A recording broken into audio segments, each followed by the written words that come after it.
Can you hear me? Yep. All right, great. So welcome to RF channel number 3. So that means you can all hear me. All right, so we're going to start. Can I have the presentation, please?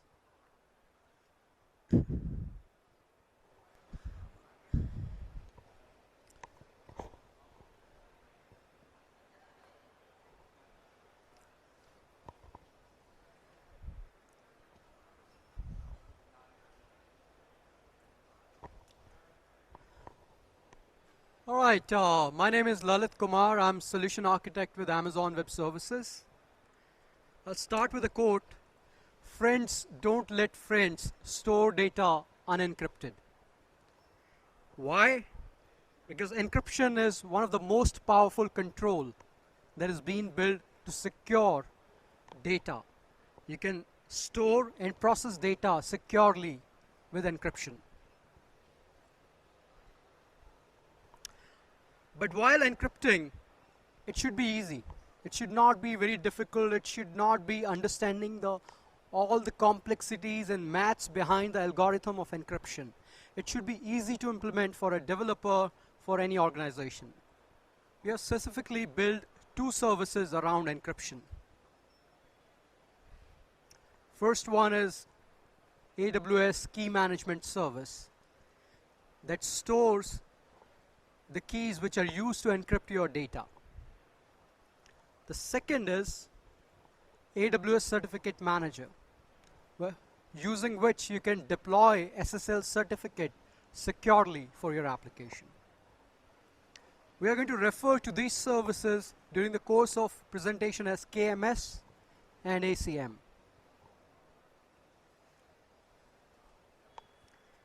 Now, the first one is Key Management Service. How do you encrypt the data? You have your data, and there is an encryption algorithm. That means there is some maths there, and then there is a key. The key need to be applied, or the algorithm need to be applied to the data, and you get encrypted data. The key need to be stored somewhere, and that's where the KMS comes into picture. Typically what you have is data and information. Data and information need to be secured. How do you secure that? You have an encryption key which is called the data key, which will be used to encrypt your data. But what about the key itself? We can't store that key in plain text, because if you have that on plain text, that means anyone can get that and actually can decrypt the data.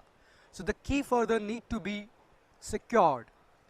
The data key will be encrypted again by something called a master key, which is stored onto the KMS service, on the key management service. The master key never leaves KMS. The KMS behind the scene runs on a hardware security module, which is FIPS 142-2 compliant, to meet your regulatory workloads, to meet the compliance. So what we end up with, encrypted data and encrypted data key. The certificate manager. What we have users and customers who are interacting with our application. They interact at the boundary. The boundary is where we have CloudFront, where we have Elastic Load Balancer, or the API gateway.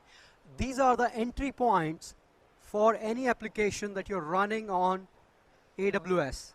So they connect in the back end to your AWS environment. So the landing zone is at the border, which is CloudFront, Elastic Load Balancer, or API gateway.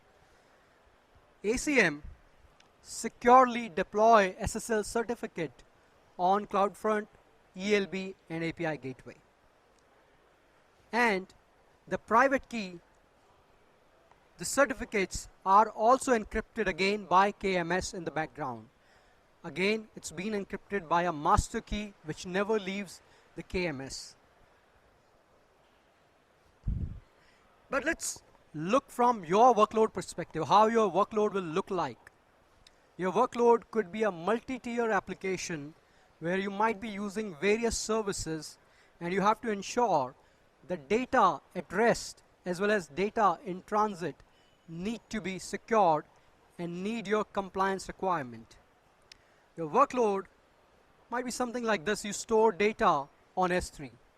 Static content goes on S3. Maybe the website static content. But apart from that, you also store sensitive information in the form of backup, in the form of maybe just capturing data, customer data onto S3 bucket. Other area where data reside is the application where your customers are connecting to, where customers are interacting with. That data resides on EBS volume, which is connected to EC2. And the third one is, of course, you're writing the data to a database, which could be a RDS. So these are the areas where data is stored.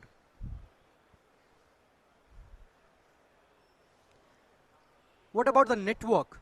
From a network perspective, we talked about S3, EBS, RDS. What about the network? During transit, when the user connect to your edge, that means to a CloudFront or to ELB, that communication need to be secure as well. So the communication between user, CloudFront, and CloudFront to ELB also need to be secured. That's how your typical multi-tier application architecture will look like.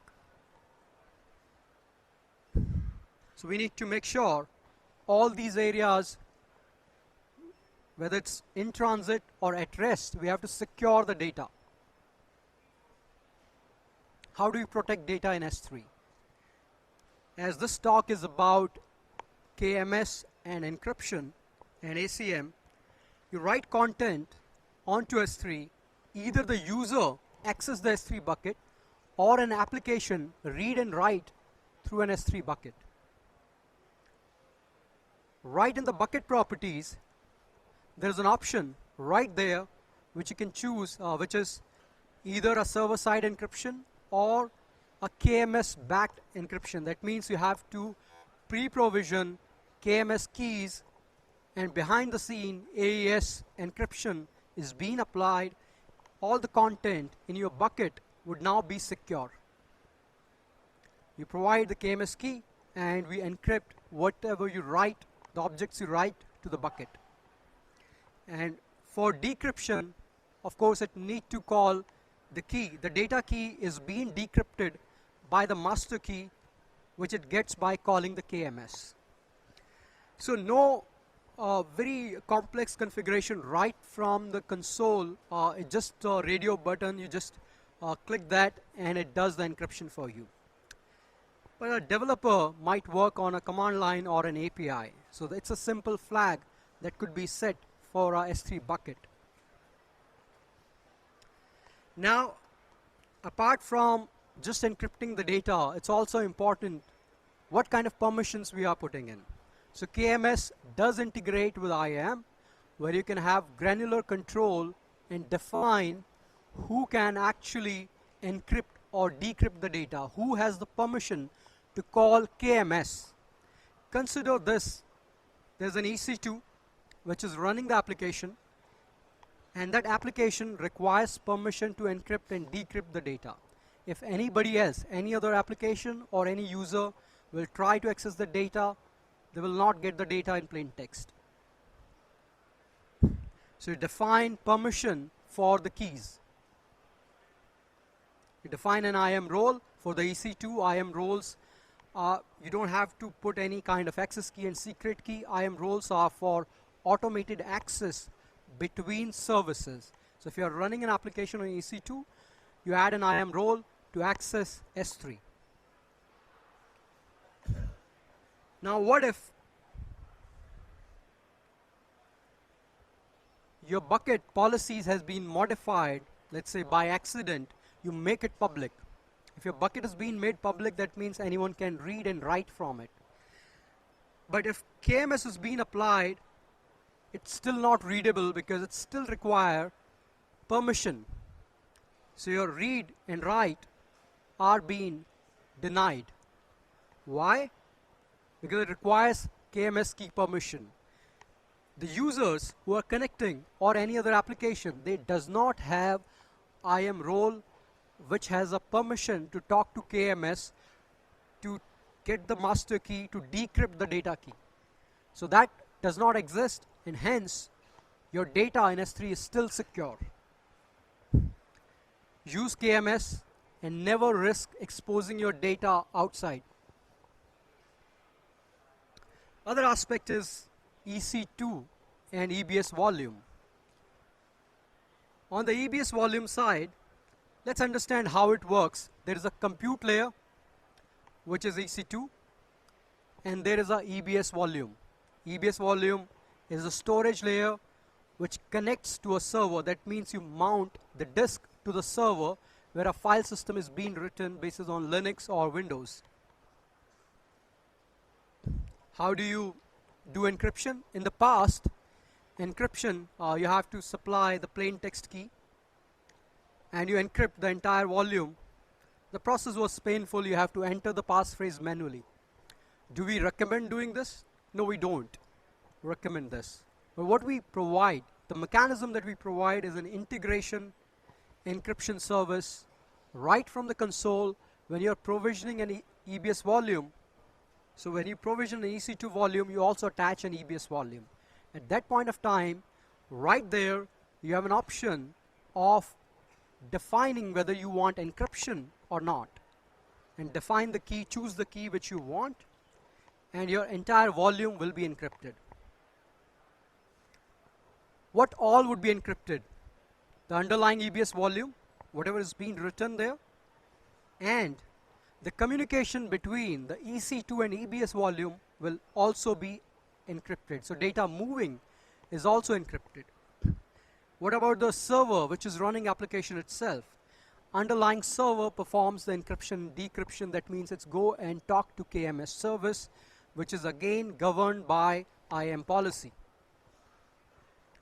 So you have your storage layer encrypted. Now, the snapshot which has been created, one of the method to exfiltrate data is you have a volume, somebody created a snapshot out of it and attached it to a different machine and extracted the data.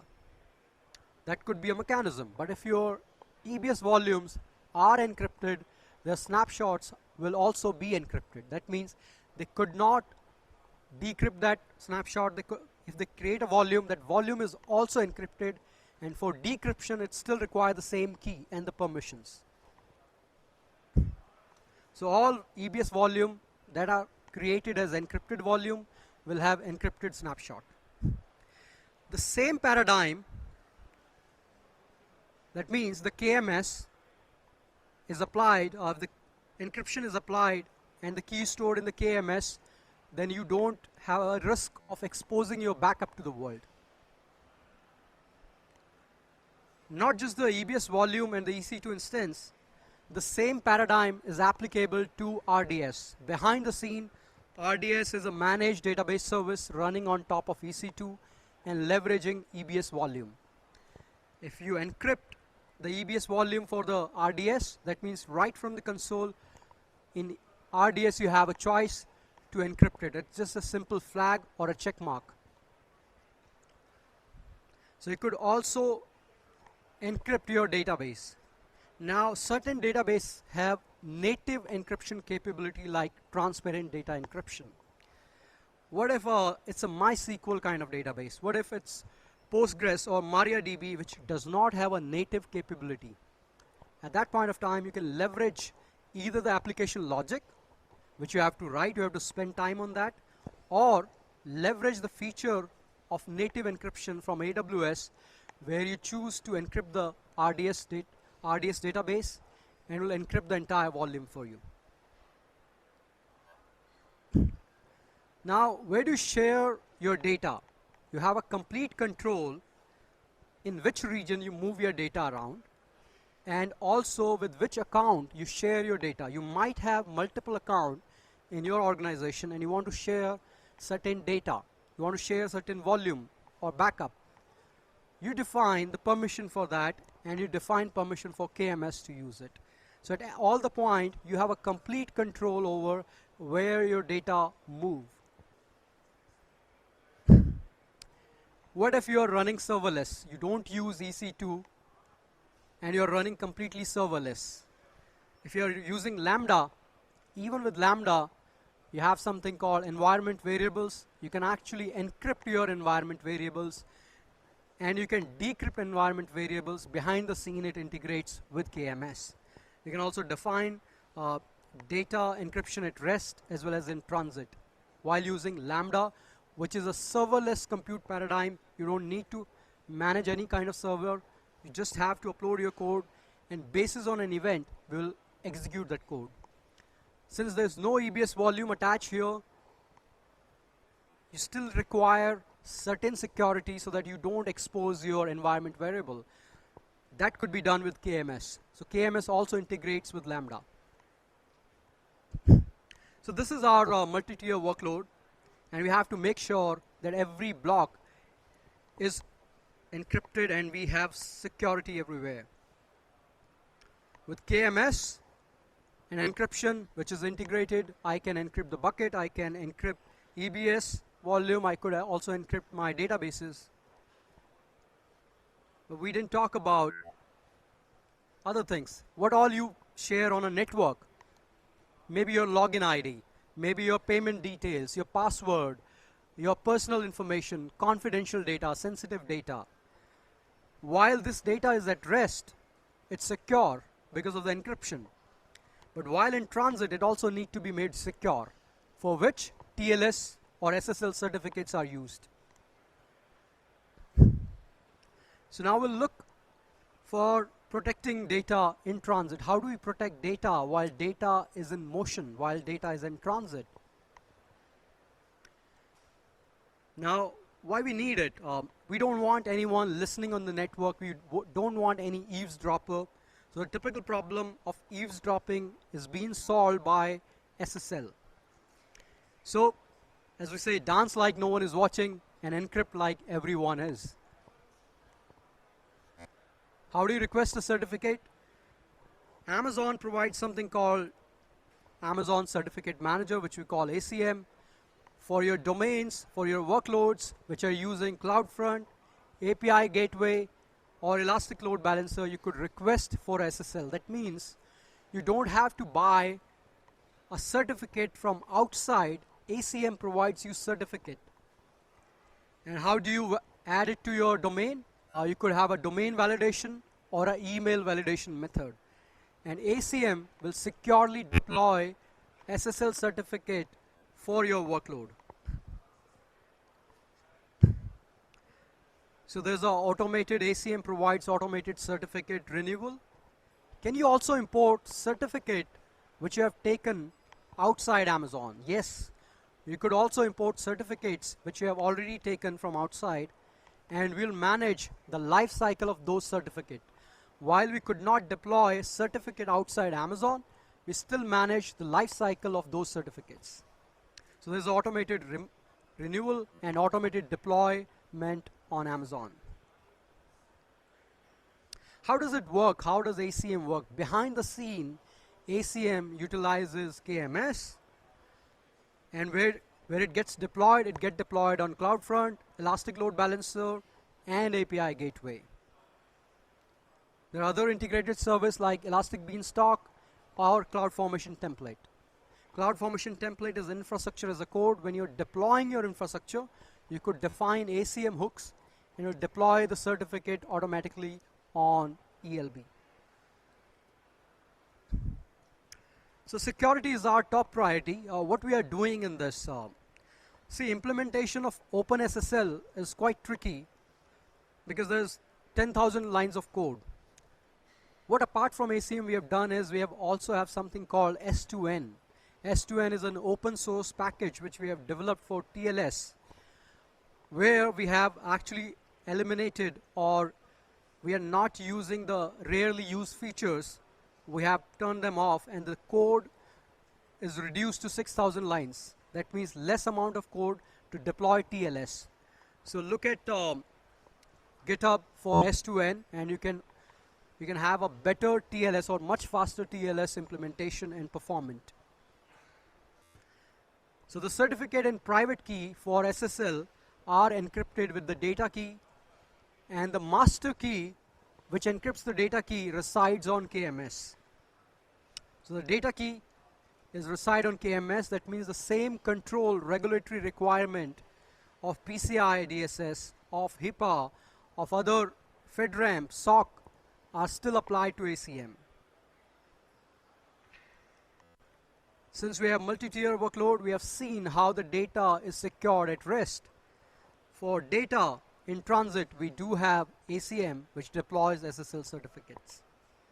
So the entire architecture could be secured with encryption. Now it's also very important how we have auditability. How do we have visibility? How do we have control? Whether whatever we talked about, is it really working, and how can I see it in action? How do I track what's happening? How do I track actions? How do we record what has happened? How do we know that it's really working? So we need some kind of control and visibility for that. The KMS gets service requests from various services, that means various application users and the API request. All the actions are being recorded in CloudTrail. CloudTrail is our audit service. On AWS platform, any API call, that means any action on the management console, or any action taken by an API call, any action taken by any SDK, any application, that is being recorded in CloudTrail. And of course, it's been stored on S3 for durability, so that at a later point of time, you can come in and actually look at the logs. CloudTrail provides API logs for your account per region. Its ability to detect missing and alter logs. If your logs are missing, it can also notify you. So what CloudTrail solves for us is looking at the logs, all the API logs. It also supports filtering rules. That means you can quickly reach by a timestamp, you can filter it out, or by a service you can filter out, by a user you can filter it out. Essentially, it solves 6 Ws. What happened? When did it happen? Which action and service? Where to? Who did it? And where from? So these are the 6 W that we solve with control and visibility with CloudTrail logs. Let's look at an example. How does the log look like? So this is an example of a CloudTrail logs, which is written in a JSON format. That means I can easily parse the log. Rather than a text, JSON would be much friendlier to parse the logs. Let's see what happened. There is an error code, access denied. That means someone tried to access the service and the access has been denied. But when did it happen? What's the timestamp? So we know the event time. This happened at this particular time. Which action was taken by the service? It tried to decrypt. So someone is trying to decrypt data which is stored in S3 bucket, but then access has been denied. So this is an event which I need to be aware of to know who's trying to decrypt my data. Then where to? Who? It happened in Sydney region. AP Southeast -2. Which region it happened, whether it happened in Mumbai, in US region or Singapore region, I need to know where it happened. And where from, where exactly the call has originated. Is it from outside Amazon or it's Amazon internal service? I might be running an application which is trying to decrypt the data, but it does not have permission. And who did it? So this is the role we have defined. That means I need to check the permission being given to this web app.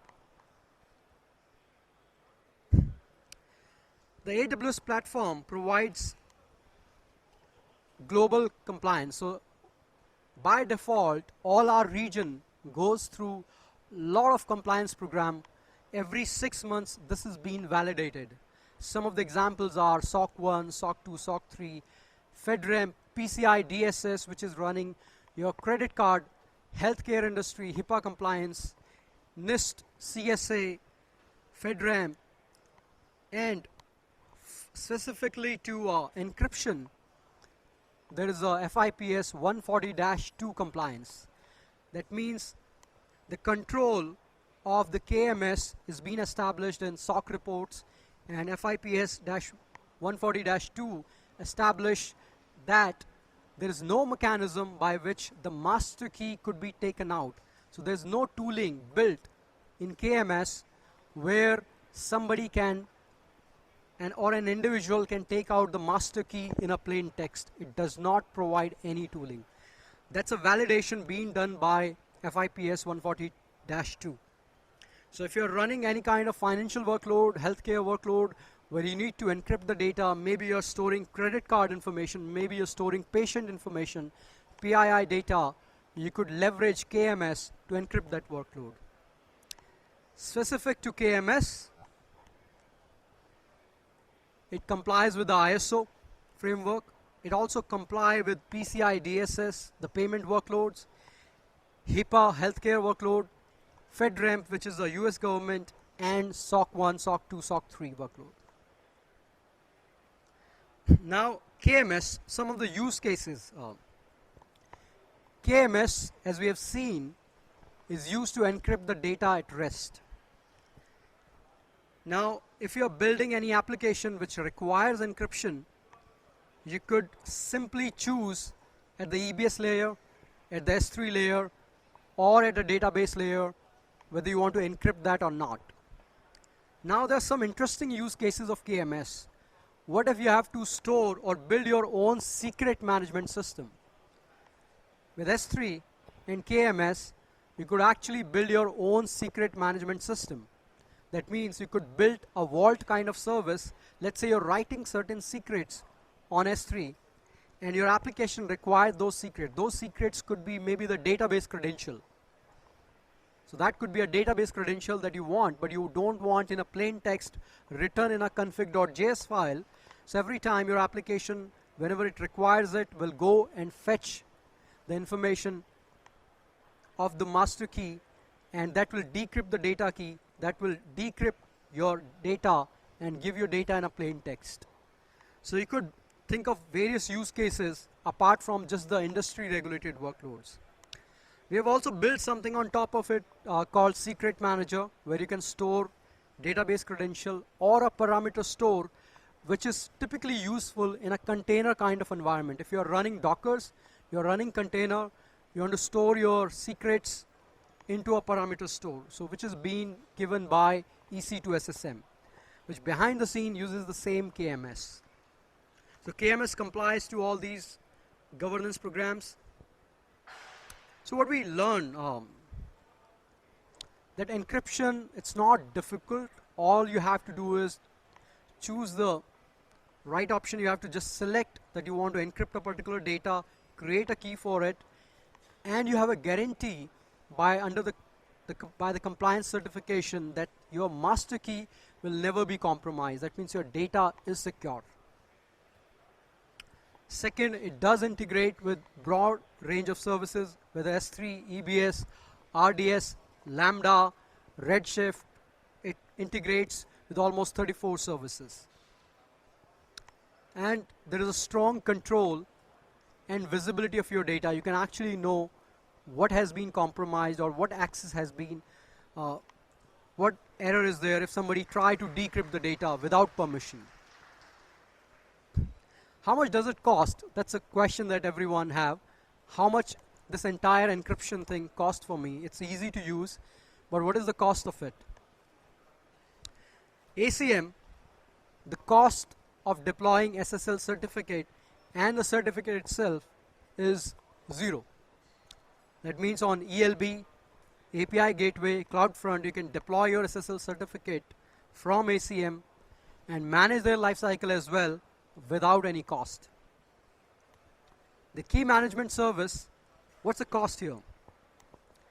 It's $1 per customer managed master key.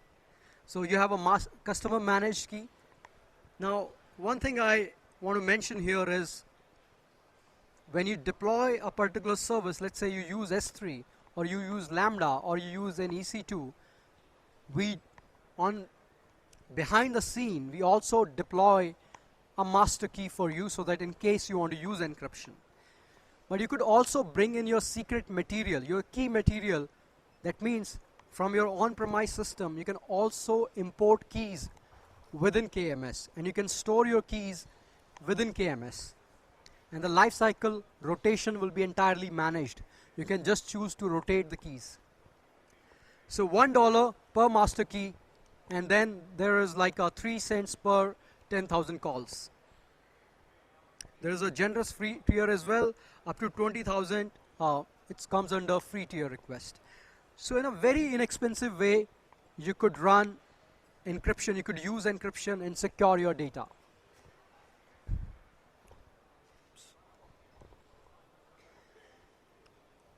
How do you start now?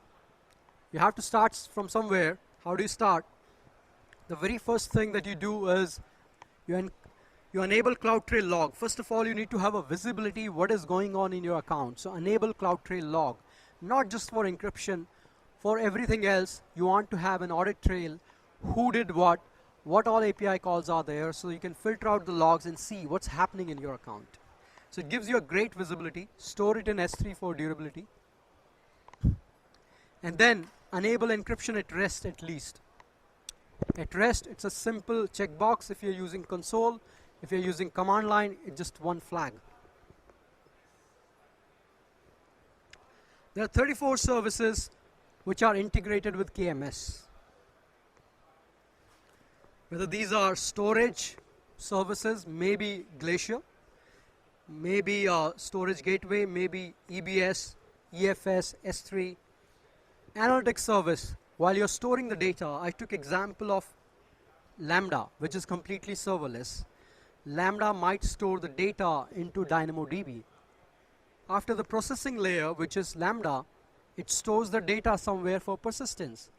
That means it needs to write to a database, and you can also encrypt DynamoDB with KMS. So it also integrates with DynamoDB. It also integrates with your Redshift if you are doing data warehousing.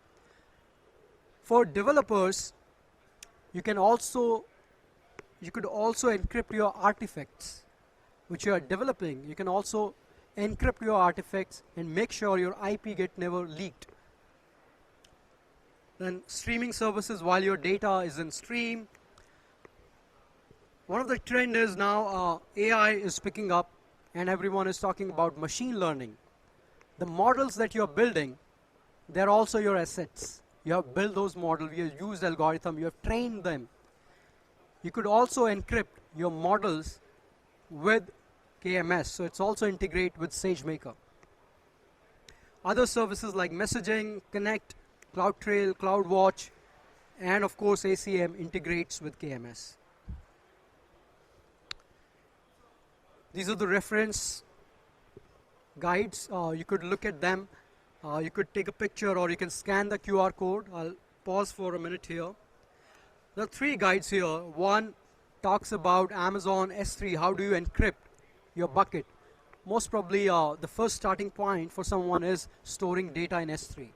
So you could go ahead and see how you could encrypt your data in S3. Second one is a developer guide, how a developer would use KMS API. So we also have SDK for KMS. That also means that KMS could also be used to encrypt or to store the master key for the data that you're going to use or encrypt in your on-premise system. Then of course there is a security blog where we have a lot of implementation details around KMS and how various services utilizes KMS. So it's very easy to get started with KMS, a simple option of checkbox or a flag in command line. Thank you and stay secure.